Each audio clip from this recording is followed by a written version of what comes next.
जय श्री राम, जय श्री हनुमान। राम को पूजने से हनुमान मिलेगा, हनुमान को पूजने से राम मिलेगा। भाइयों, ऐसा आप लोग बराबर सुनते होंगे और जो भी अध्यात्म से जुड़े होंगे वे अक्सर सुनते होंगे, क्योंकि राम के बिना हनुमान न मिलेगा, हनुमान के बिना राम नहीं मिलेगा।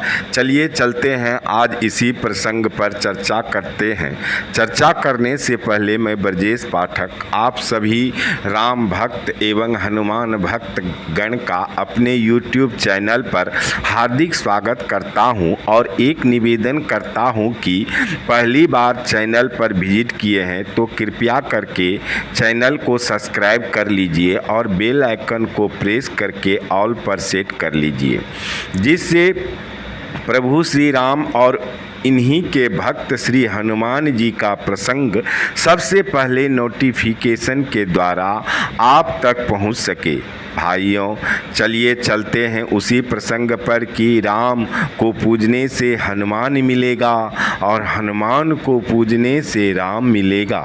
ऐसा अक्सर सुनने को मिलता है और बराबर सुना करता हूँ, पर इस पर गहरा चिंतन और शास्त्र को खंगालने के बाद एक निचोड़ अवश्य मिलता है, तभी जाकर यह अर्थ भी लगता है कि क्यों लोग कहते हैं कि राम को पूजने से हनुमान मिलेगा, हनुमान को पूजने से राम मिलेगा।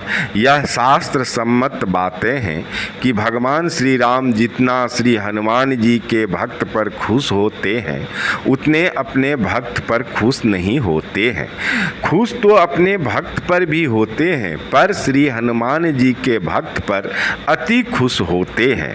इसका कारण शायद आप लोग अच्छी तरह जानते भी होंगे कि श्री हनुमान जी भगवान श्री राम का निस्वार्थ रूप से इतने सेवा कर चुके हैं कि भगवान श्री राम को तीनों लोकों में कोई ऐसा वस्तु नहीं मिला जो श्री हनुमान जी के उपकार के बदले दिया जा सके।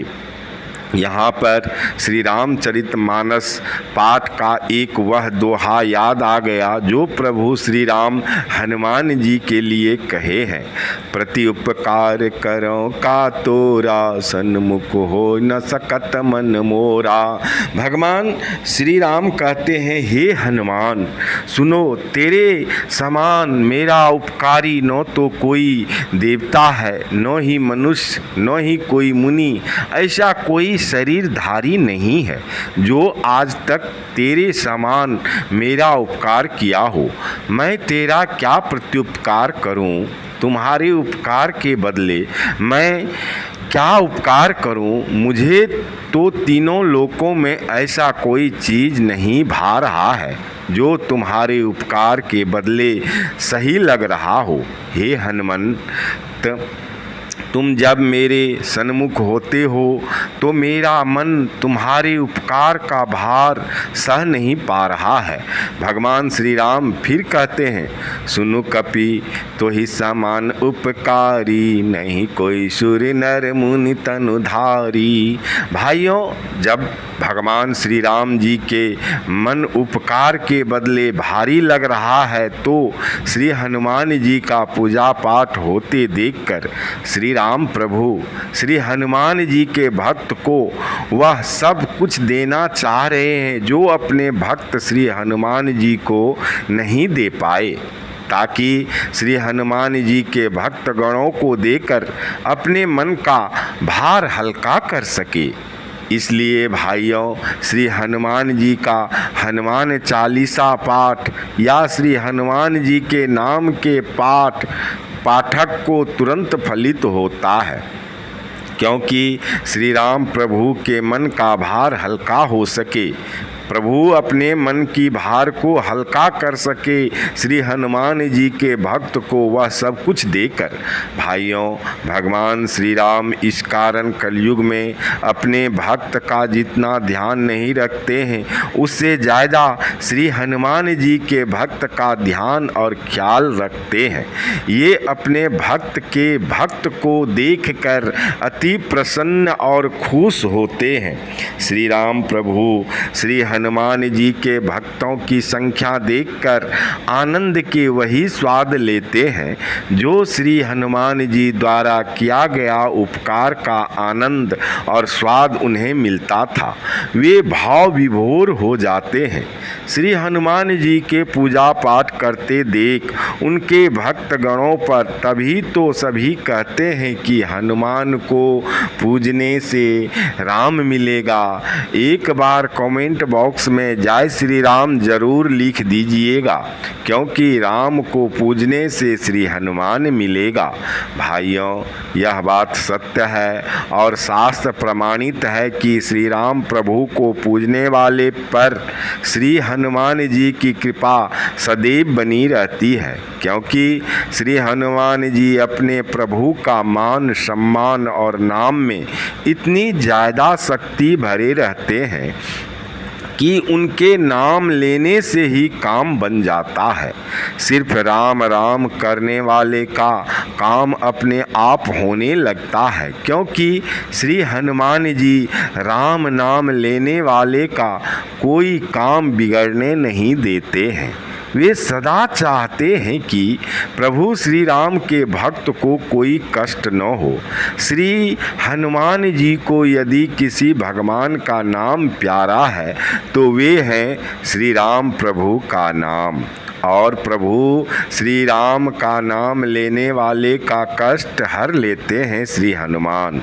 भाइयों, आप सभी लोगों को मालूम ही होगा कि राम कथा कहने वाले गोस्वामी तुलसीदास जी महाराज का राम कथा इसी कलयुग में श्री हनुमान जी सुनने के लिए आया करते थे और प्रत्येक दिन आया करते थे, पर साक्षात रूप में नहीं, वे भेष बदल कर आया करते थे। पर तुलसीदास जी महाराज जी को इस बात का भनक तक नहीं थी, पर मालूम कैसे हुआ। महाराज जी को यह भी एक बड़ी रोचक प्रसंग है कि राम कथा कह रहे थे, जो रोज हनुमान जी कथा सुन रहे थे, पर कथा कहने वाले को पता नहीं चलने देते थे श्री हनुमान जी। पर एक दिन का समय ऐसा आया जो इस राज का पता एक प्रेत के द्वारा गोस्वामी तुलसीदास जी महाराज को चल ही गया। प्रेत ने गोस्वामी तुलसीदास जी महाराज को सारी बातें बता दी कि आपके राम कथा में एक वृद्ध सबसे पहले आता है। राम कथा सुनने और राम कथा समाप्त हो जाने पर सबसे अंतिम में वह वृद्ध जाता है। आप ध्यान देकर गौर कीजिएगा, वही होंगे श्री हनुमान जी।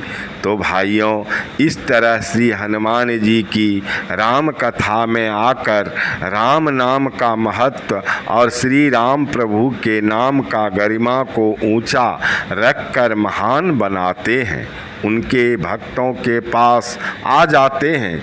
वे श्री राम के भक्त के पास ऐसे ही आकर चले जाते हैं, पर हमको आपको पता तक भी नहीं चलने देते हैं।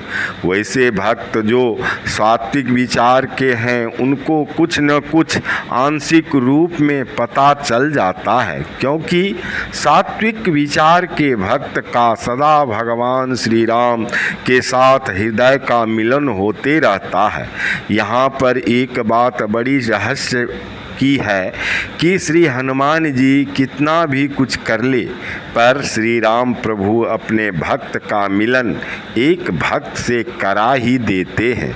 यहाँ पर श्री हनुमान जी कितना भी चालाकी कर ले, पर श्री राम प्रभु उस चालाकी को चलने नहीं देते हैं, क्योंकि भक्त से भक्त को मिलाना भगवान का काम होता है और वे अपना काम बखूबी कर लेते हैं।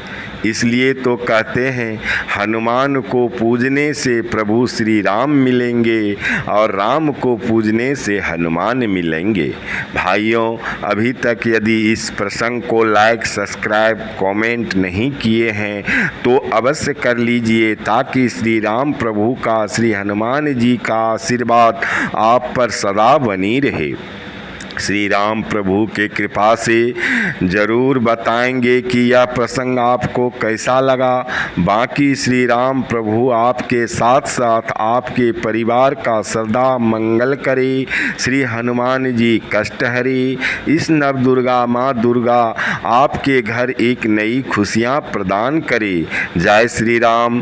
प्रभु करे आप सबका कल्याण।